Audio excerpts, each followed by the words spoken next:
Hello दोस्तों, कैसे हैं आप सभी। मुझे आशा है कि आप सभी बहुत अच्छे होंगे। तो चलिए आज की इस वीडियो में मैं आपको ये बताने वाला हूँ कि किस तरीके से हाई सिक्योरिटी नंबर प्लेट जो होता है उसको किस तरीके से अप्लाई कर सकते हैं, और वो भी मैं आपको ये बताने वाला हूँ कि उत्तर प्रदेश में आप किस तरीके से HSRP नंबर प्लेट जो होता है उसको किस तरीके से आप अप्लाई कर पाएंगे। और दो ऑप्शन होते हैं आपके पास, एक डीलरशिप के लिए होता है और एक जो होता है कि आप किस तरीके से अपने होम डिलीवर करवा सकते हैं। तो चलिए मैं आपको इस वीडियो में ये भी बताऊंगा कि आप डीलर अपॉइंटमेंट में किस तरीके से जाते हैं और आपका जो नंबर प्लेट होता है वो किस तरीके से आपके गाड़ी में लग जाता है। तो चलिए इस वीडियो में मैं आपको रजिस्ट्रेशन करके दिखाऊंगा कि HSRP का रजिस्ट्रेशन किस तरीके से किया जाता है, और उसमें गाड़ी का नंबर प्लेट के लिए जो बुकिंग होती है, मतलब बुकिंग करने के लिए आपको एक डेट फिक्स की जाती है। उस डेट पे आपका जो नंबर प्लेट है वो आपके नंबर प्लेट डीलर के पास पहुंच जाता है। तो चलिए इस वीडियो में मैं एक स्टेप बाय स्टेप कवर करके दिखाया हूं कि किस तरीके से आप HSRP नंबर को अप्लाई करेंगे, और इसमें पेमेंट की जो ऑप्शन होते हैं, जो मतलब कि इसमें जो आपको पेमेंट करना होता है वो किस तरीके से करेंगे। ऐसा भी होता है कि कभी कभार आपका पेमेंट कट जाता है लेकिन इसमें शो नहीं करता है, तो ऐसा नहीं होगा। आप किस तरीके से अप्लाई करेंगे कि इसमें ये सभी चीजें आपको अच्छे तरीके से फॉलो करनी होगी। तो चलिए स्टार्ट कर लेते हैं इस वीडियो में कि किस तरीके से आप HSRP नंबर को अप्लाई करेंगे। चलिए यहाँ पे सबसे पहले आपको HSRP जो HSRP का रजिस्ट्रेशन है उसको आपने यहाँ पे क्लिक करना है। यहाँ पे बुक माई HSRP, इसको आप यहाँ से खोलेंगे। उसके बाद यहाँ पे जो भी ऑप्शन शो कर रहे हैं इसमें आपको high security registration number plate जो है, यहाँ पे high security registration plate with colour sticker आपने यहाँ पे क्लिक कर लेना होगा। फिर उसके बाद यहाँ पे जो भी आपका स्टेट है उस स्टेट को सेलेक्ट करेंगे। उसके बाद यहाँ पे जो रजिस्ट्रेशन नंबर है गाड़ी का, जो कि RC पे होता है, जो कि आपके बाइक का नंबर होता है, उसको यहाँ पे आपने फिल कर लेना है। तो चलिए मैं यहाँ पे उस बाइक के नंबर को फिल कर लेता हूँ। बाइक के नंबर को फिल करने के बाद यहाँ पे जो चेसिस नंबर है उसको आपने यहाँ पे फिल करना है। Kindly enter last 5 digit including special characters. तो आपको यहाँ पे जो लास्ट ये 5 डिजिट के होते हैं उनको ही आपको यहाँ पे फिल करना होता है। और यहाँ पे काइंडली एंटर लास्ट 5 डिजिट, तो यहाँ पे देखिए यहाँ पे जो कह रहा है ना कि kindly enter last 5 digit including special character. अगर इन 5 के जो लेटर्स हैं उनके अंदर, अगर जो कैरेक्टर्स हैं उनके अंदर कोई स्पेशल कैरेक्टर होता है तो उस स्पेशल कैरेक्टर को आपने यहाँ पे लिखना होगा, अन्यथा यहाँ पे नहीं लिखना है। तो चलिए हम यहाँ पे इसको इंजन नंबर को भी फिल कर लेते हैं। उसके बाद यहाँ पे जो भी कैप्चा शो कर रहा है उस कैप्चा को यहाँ पे फिल कर लेंगे। तो चलिए ये जो कैप्चा शो कर रहा है हमने इसको फिल करके यहाँ पे जो क्लिक हियर लिखा हुआ है इसको हम क्लिक कर लेंगे। अब यहाँ पे क्लिक करने के बाद आप देखेंगे कि ये व्हीकल कैटेगरी जो है वो आपको यहाँ पे शो करेगी, और उसके बाद यहाँ पे कॉन्टैक्ट इन्फॉर्मेशन जो है उसमें ऑनर का नाम आपको फिल करना होगा। जो भी ऑनर होंगे, जो भी आपने रजिस्ट्रेशन नंबर डाला होगा वो ऑनर होंगे, वो ही आप यहाँ पे नाम लिखेंगे वो आधार से। और यहाँ पे RC को आपको देख लेना होगा, तो जो भी RC पे लिखा होगा उस RC पे ही जो नाम लिखा है उसको आप यहाँ से लिख लेंगे। उसके बाद यहाँ पे ईमेल आईडी आपको डालनी होगी। जो भी ईमेल आईडी आप यहाँ पे डालेंगे उस ईमेल आईडी पे देखिए ये जो रजिस्ट्रेशन करेंगे उसके बाद इसकी स्लिप जो है वो ईमेल आईडी पे पहुँच जाती है। अब यहाँ पे जो मोबाइल नंबर है आपका, जो पर्सनल मोबाइल नंबर है उसको ही आप डालें। ज़रूरी नहीं है कि आपके RC पे जो नंबर है उसी को आप यहाँ पे डालें, इससे कोई मतलब नहीं है। और यहाँ पे ये भी मतलब नहीं है कि आपके आधार में ये नंबर जुड़ा हुआ है या नहीं जुड़ा है, इससे भी कोई मतलब नहीं होता है।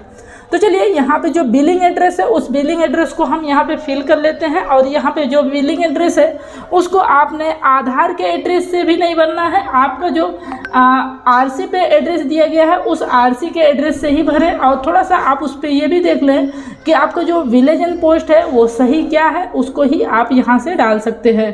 तो चलिए यहाँ पे हमने ये सब पुलिस स्टेशन वगैरह सब कुछ हमने यहाँ पे फिल कर लिया है। अब यहाँ पे तहसील को डाल लेते हैं। तहसील के बाद यहाँ पे जो भी डिस्ट्रिक्ट होगा उस डिस्ट्रिक्ट का नाम यहाँ पे डालेंगे। उसके बाद आपको ये जो है इसके आगे वाले ऑप्शन पे चलते हैं। चलिए यहाँ से हम इसको नेक्स्ट कर लेते हैं। नेक्स्ट करने के बाद यहाँ पे कह रहा है कि please select your vehicle category. देखिए हमने पहले बोला था लेकिन हमने इसको सेलेक्ट नहीं किया था, अब मैं इसको सेलेक्ट कर लेता हूँ। सेलेक्ट करने के बाद आगे इसको प्रोसीड करना होगा। तो चलिए मैं यहाँ पे जो भी RC पे लिखा होगा, अगर स्कूटर है तो स्कूटर सेलेक्ट करना होगा, अगर मोटरसाइकिल है तो आपको मोटरसाइकिल पे सेलेक्ट करना होगा। तो चलिए ये सभी चीज़ें आपको यहाँ से सेलेक्ट कर लेनी है। अब यहाँ पे जब आप इसको नेक्स्ट करेंगे कुछ देर के लिए आपको वेट करना होगा, जो कि ये प्रोसेसिंग करता है। प्रोसेसिंग करने के बाद यहाँ पे जो आगे का स्टेप है वो यहाँ पे फिल करना होगा। तो चलिए हमने इसको नेक्स्ट कर लिया है। अब यहाँ नेक्स्ट करने के बाद जो भी आपने मोबाइल नंबर डाला था उस मोबाइल नंबर पे एक OTP गई है, उस OTP को आपने यहाँ पे फिल करना होगा, जो OTP 120 सेकेंड यानी कि 2 मिनट के लिए रहती है।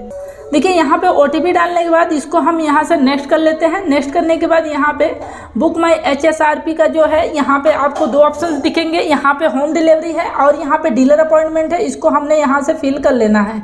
अब यहाँ पे जो भी होम डिलीवरी अगर है तो यहाँ पे आप उसका पिन कोड डालेंगे, उसके बाद चेक अवेलेबिलिटी पे आपको क्लिक करना होगा। देखिए यहाँ पे जो पिन कोड है उस पिन कोड को आपने यहाँ से फिल कर लेना होगा। तो चलिए यहाँ पे अगर हम उस पिन कोड को डालेंगे तो यहाँ पे वो दिखाएगा। अगर आपका ये जो है सिस्टम अगर होम डिलीवरी वाला सिस्टम नहीं है तो आप यहाँ पे डीलर अपॉइंटमेंट पे क्लिक करेंगे। डीलर अपॉइंटमेंट पे क्लिक करने के बाद यहाँ पे आपको पिन कोड डाल लेना होगा। उसके बाद यहाँ पे गो पे क्लिक करेंगे। गो पे क्लिक करने के बाद जो भी आपका नज़दीकी डीलर होगा या फिर उस पिन कोड पे जितने भी डीलर होंगे उन डीलर्स की डिटेल्स आ जाएंगी, उसमें से आपको सेलेक्ट करना होगा। तो सबसे पहले जो भी आपका नज़दीकी हो उसको आपने यहाँ से सेलेक्ट कर लेना है। उसके बाद यहाँ से आप उसको क्लिक कर लेंगे। तो चलिए मेरे नज़दीकी जो भी है उसको हमने यहाँ से सेलेक्ट कर लेना है। उसके बाद यहाँ पे हम अगले स्टेप पे चलते हैं। तो चलिए मैं इसके अगले स्टेप पे चलता हूँ। यहाँ पे जो भी पेमेंट है उस पेमेंट को आपने यहाँ पे क्लिक करना होगा। जो भी पेमेंट शो कर रही है उस पेमेंट को यहाँ पे आपको ये जो है वो पे करना पड़ेगा। तो यहाँ पे उससे पहले आपका अपॉइंटमेंट जो है वो यहाँ पे सेलेक्ट होगा।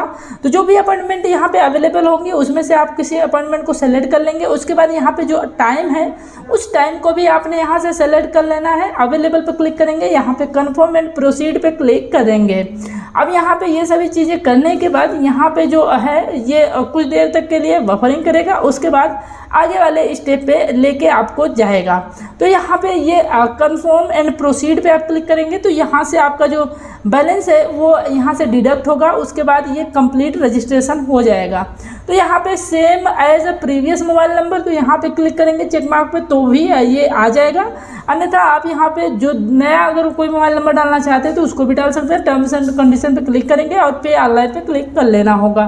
तो चलिए हमने यहाँ पे इसको क्लिक कर लिया है। क्लिक करने के बाद आप देखेंगे यहाँ एक बारकोड शो करेगा, उस बारकोड पे आपको पेमेंट कर लेना है। या फिर यहाँ पे बहुत से हैं, कार्ड है, नेट बैंकिंग है, UPI है, क्रेडिट कार्ड है, डेबिट कार्ड है, जिससे भी आप चाहें उससे आप यहाँ पे पेमेंट कर सकते हैं। यहाँ पे वैलेट का भी ऑप्शन दिया जाता है, पे लेटर का भी ऑप्शन दिया जाता है। तो मैं यहाँ इन सब चीज़ों का यूज़ नहीं कर रहा, यहाँ पे मैं केवल UPI का यूज़ कर रहा हूँ, जो कि बारकोड से मैं यहाँ पे पेमेंट करने जा रहा हूँ। तो चलिए यहाँ पे बारकोड से मैं इसको स्कैन कर लिया हूँ। अब यहाँ से मैं इसको पेमेंट का जो है डिडक्शन वो प्रोसेस कर रहा हूँ। चलिए यहाँ पे जो भी प्रोसेस है मैंने यहाँ पे कंप्लीट कर दिया है। अब यहाँ पे देख रहे होंगे कि पेमेंट सक्सेसफुल, यहाँ पे पेमेंट सक्सेसफुल जो है उसका यहाँ पे स्लिप अब डाउनलोड हो जाएगा। तो चलिए हमने यहाँ पे पेमेंट कर लिया है। अब यहाँ पे जो भी स्लिप जनरेट हुई है उस स्लिप को आपको प्रिंट कर लेना है। यहाँ पे receipt of payment and appointment जो भी ये रिसिप्ट है उस रिसिप्ट को आप यहाँ पे डाउनलोड करेंगे। और यहाँ पे जितने भी डिटेल्स हैं जो भी आपने फिल किया है और जिस भी डीलर के लिए आपने ये फिल किया हुआ है वो डीलर का आपको यहाँ पे मोबाइल नंबर और उसका नाम भी रहता है, तो उससे भी आप उससे कांटेक्ट कर सकते हैं। और ये जो भी अपॉइंटमेंट की डेट है उस अपॉइंटमेंट डेट पे आप जाके उसको फिक्स करा सकते हैं। तो चलिए ये रही आपकी जानकारी, जो कि आप HSRP का नंबर प्लेट किस तरीके से अप्लाई करते हैं।